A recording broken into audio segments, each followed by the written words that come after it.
I'm sorry if I'm gonna call her rude, because like landlords should be like, if you report something that's like damaged, they should actually act on it. But like in my case, I was actually blamed for it. So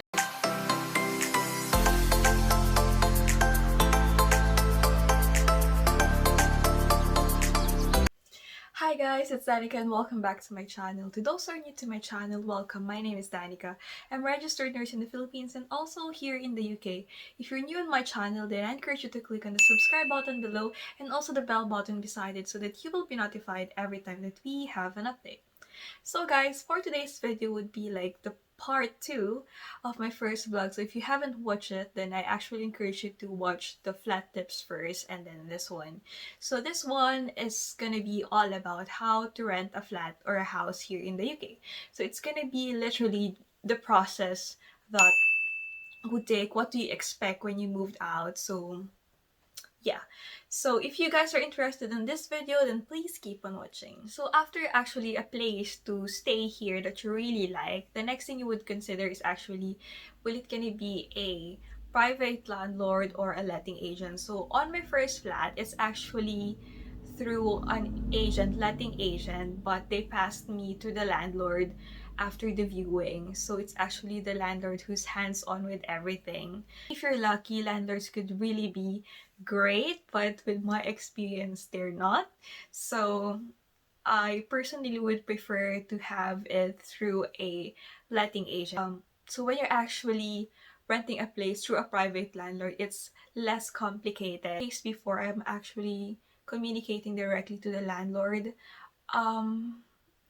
sorry, I really had a bad experience. So I'm sorry if I'm gonna call her rude, because like landlords should be like, if you report something that's like damaged, they should actually act on it. But like in my case, I was actually blamed for it. So it's not really nice. It's been really stressful and I don't know, it's just really a horrible experience for me. But what I'm saying is that that's just with me, not all landlords are like that. So yeah, but now like through letting agent like this, what I'm with tailors, I really like it because when I report the leaking sink on my kitchen, I reported that one. You just need to fill in a form and then they were able to fix it, and then that's it. I didn't pay for anything. They didn't blame me. So actually you deal with letting agencies formal than landlords. Yeah, the other thing as well, I'll just tell it to you guys, just a lesson, because like one of my friends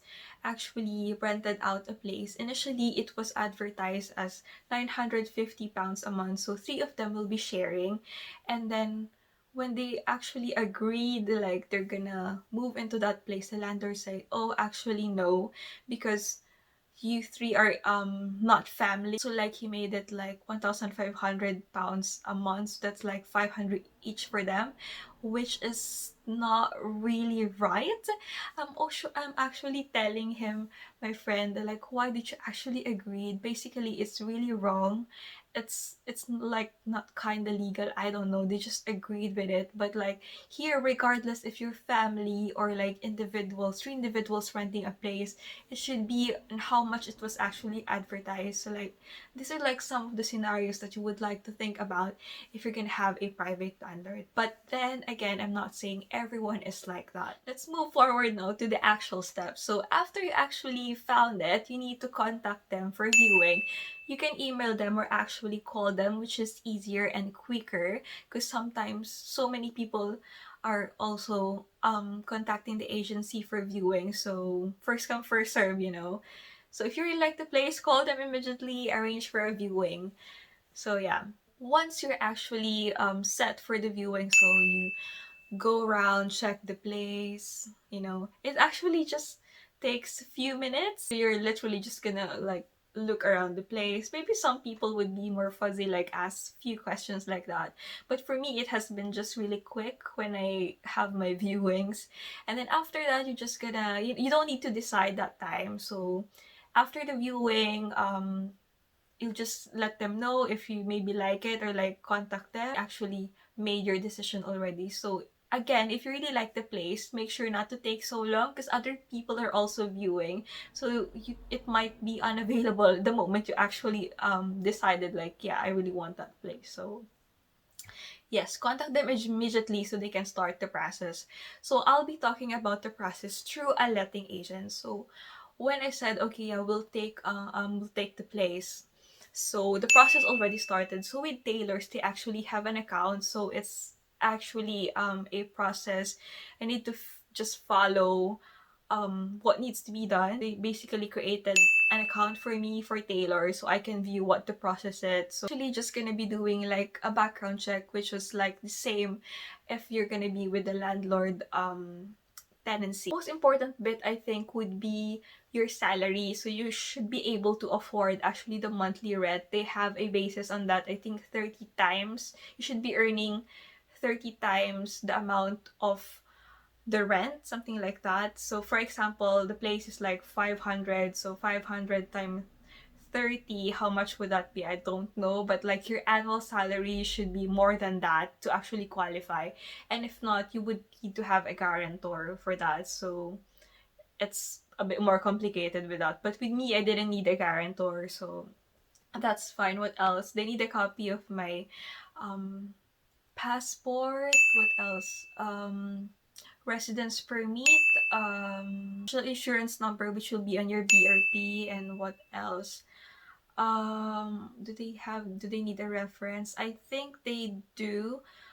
They can get reference from your previous tenant and also from your employer. I think they sent an email to the HR, so I've given them an information of my workplace as well. And then there on their website, you can check the progress as well. So I was kind of scared as well because like, am I gonna pass or no? It took maybe 1 to 2 weeks for them to actually check all the documents, verify stuff. So you can't lie actually on that because they really do background check with it. After the background check and everything has been settled, they will email you if you've passed or failed. So luckily I passed the check, and then after that, we're just gonna confirm what the moving in date would be. So you're gonna decide what date would you like to move in. After you pick a date for your moving day, it was just actually easy because like literally on that day I just went to their office and I just got the keys. I just signed something and then that's it.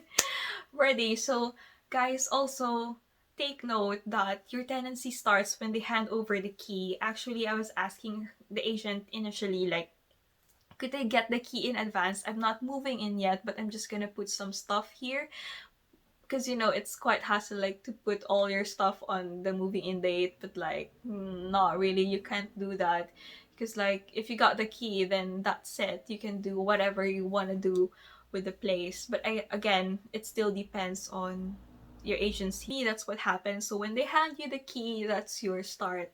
That's the start of your tenancy. Yeah, actually when you move into a place, you should stay there for at least 6 months. I think that's the short term tenancy guarantee, something like that. So if you moved out before that, I think you need to pay some fees. This one is like a 6 months guaranteed tenancy agreement, and it's just rolling. So it means after 6 months you can move maybe after a year or like 7 months, 8 months if you want to. So that's fine. So just finish the 6 months locked in period. Some do 1 year, but normally or mostly it's gonna be like 6 months. You need to stay in this place and then you can move out again, something like that. A while ago, I've mentioned to you as well that normally if you're renting a place,